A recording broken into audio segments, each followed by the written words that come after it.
Welcome back dito sa channel natin. Andito tayo ngayon sa may Quezon City. Mag-update na naman tayo sa mga latest na ganap at mga projects na ginagawa dito. Natapos na pala yung ilan sa mga bagong PUV stop sa Quezon City. Yun nga lang, paiba-iba yung design ng bawat bus stop. Andito tayo sa Philcoa PUV stop. Ayan, eto na, tapos na.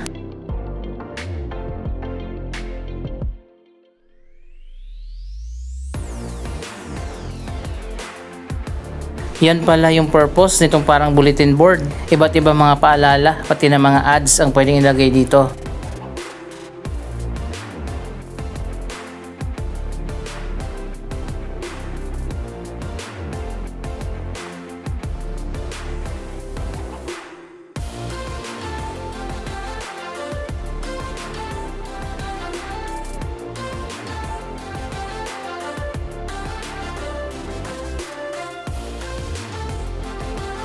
Makikita din natin dito ang ginagawa na University Avenue Station ng MRT7.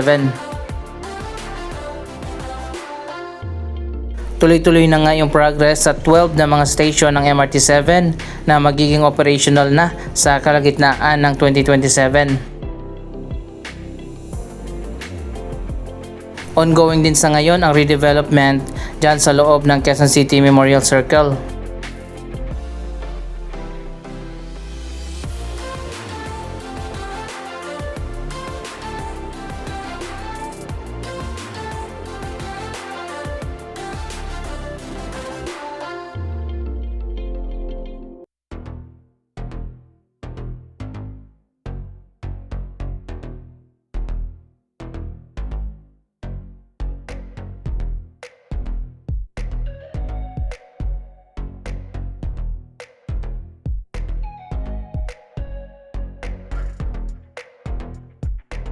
Mabilis na yung progress sa iba't ibang mga projects na itinayo dyan sa loob. Mamaya pupunta tayo dyan.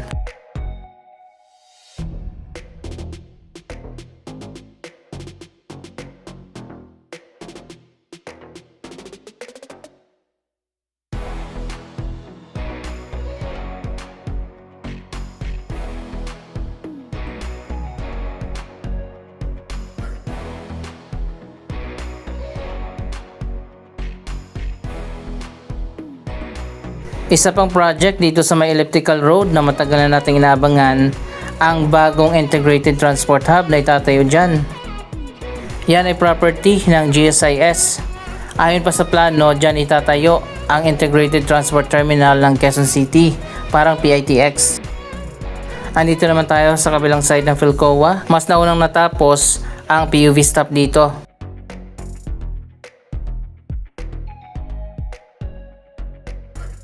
Marami din ang nakapansin dito sa kakaibang design ng mga bus stop.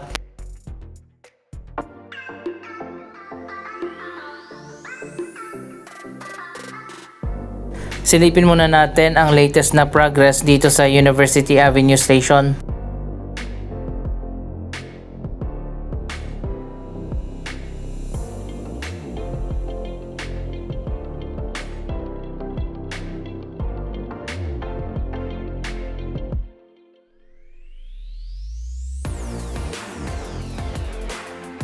Kung mapapansin nyo, nasa gitna yung station. Mababa lang din ang station at hindi ito elevated katulad sa iba pang mga station ng MRT7.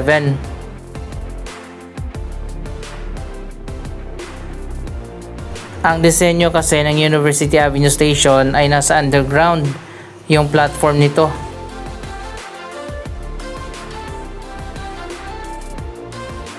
Kung nagtataka kayo paano sumakay dyan sa station na yan, ayon pa sa plano maglalagay ng elevated walkway mula dito patawid dyan. Ganon din doon sa kabila.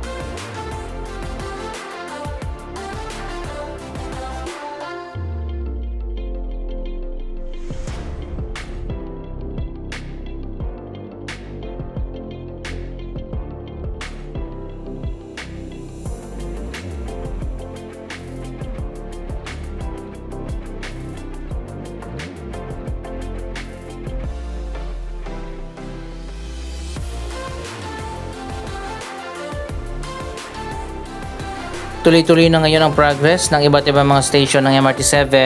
Halos isang taon na lang magiging operational na nga ito.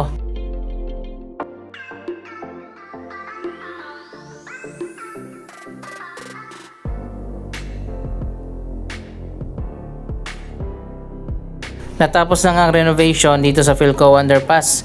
Napakaganda na ngayon.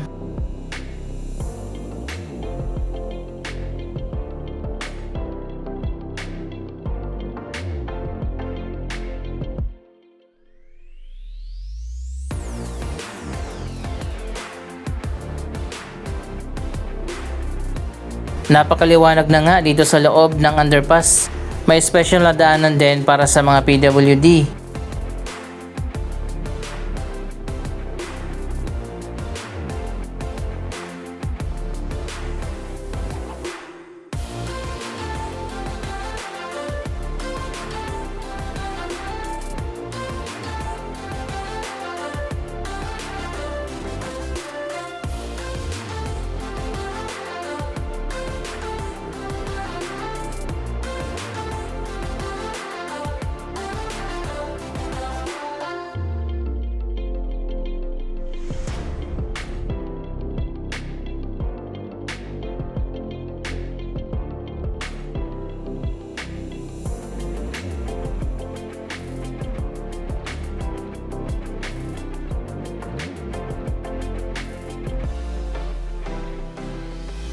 Magkakaroon din dito ng elevator.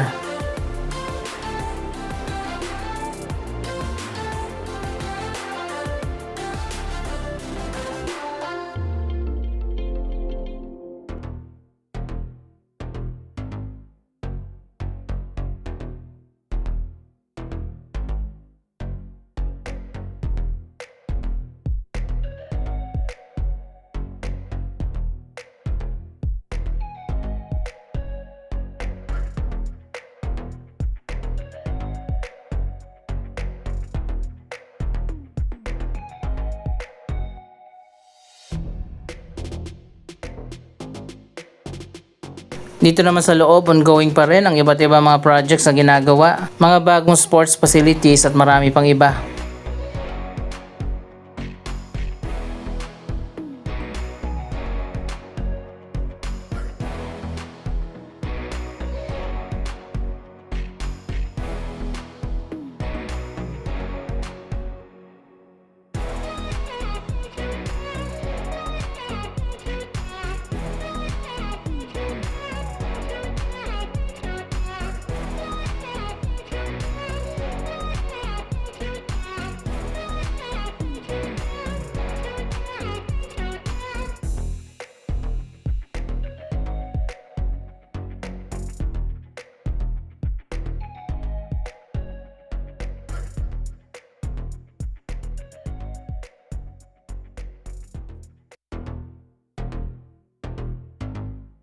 Sobrang lawak ng mga bagong kalsada dito at meron pang pedestrian walkway.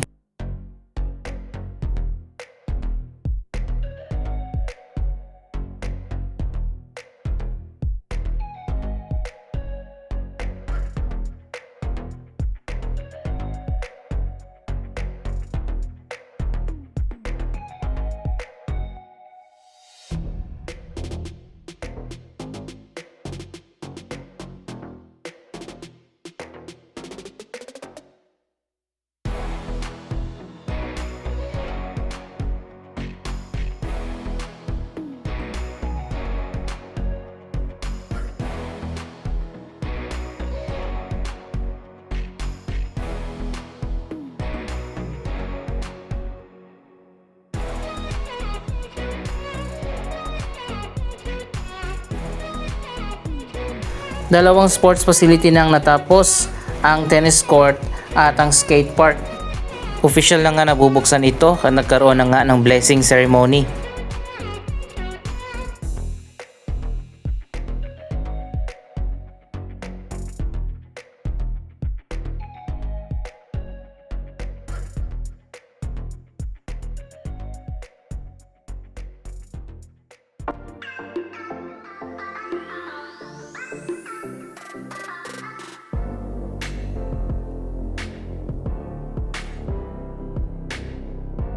Tingnan natin itong bagong skate park, napakaganda. Ito naman yung mga bagong walking at jogging path, pati na ang bike lane.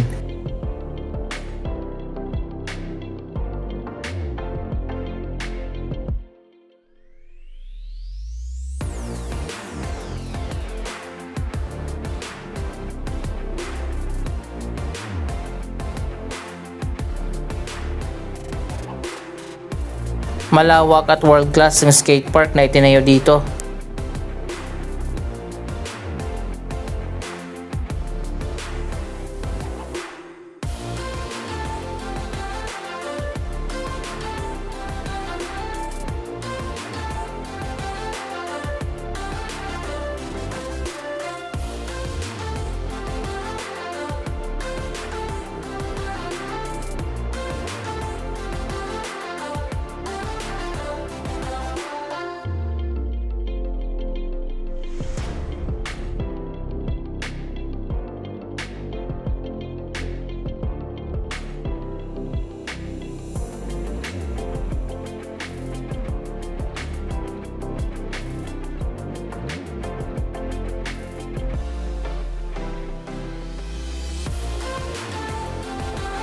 Meron pa mga upuan dito sa side.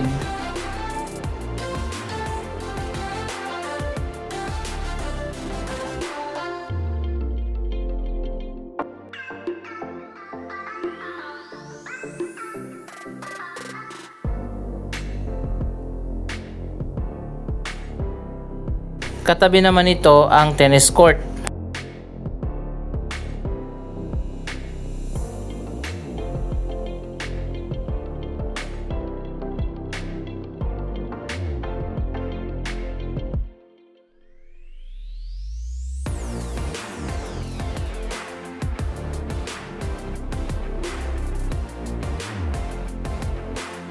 Marami pang iba't ibang sports facilities ang itatayo dito. Magkakaroon pa ng volleyball court, basketball court at futsal court.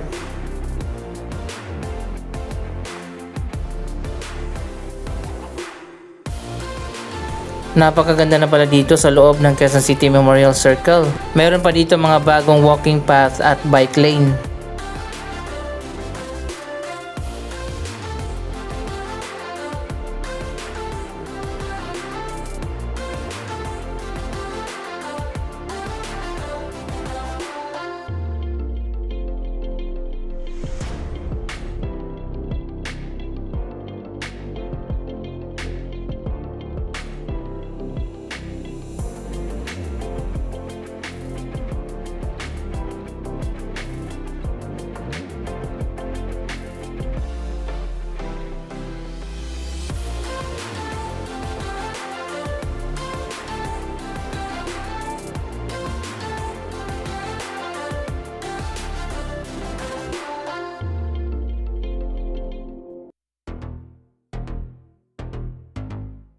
Magpapatuloy pa ang transformation dito sa loob ng park.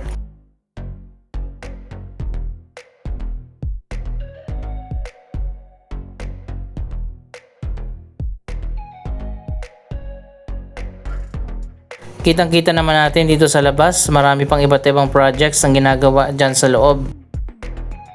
Diretso pa yan hanggang dito sa Quezon Memorial Circle Station ng MRT-7 na itinayo din sa loob ng park.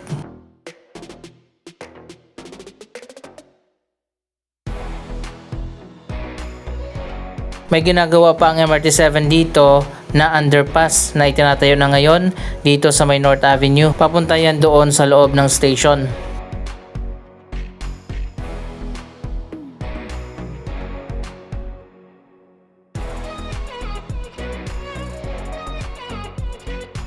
Mula North Avenue, pagliko naman natin dito sa may Mindanao Avenue, ongoing na rin na ginagawa ang Metro Manila Subway North Avenue Station.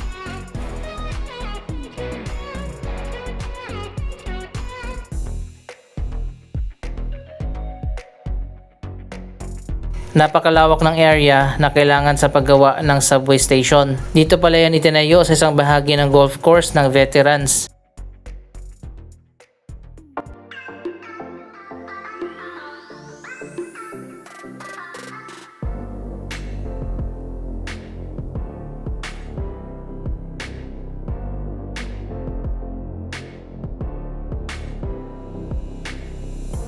Ayon pa sa latest post ng contractor na gumagawa dito, malapit nang matapos ang North Avenue Station ng Metro Manila Subway. Anong masasabi nyo sa mga development na ito? Mag-comment lamang dyan sa baba ng inyong mga reaksyon. Maraming salamat sa inyong panonood. Huwag kalimutan na i-like, i-share ang video ito at mag-subscribe. Thank you for watching!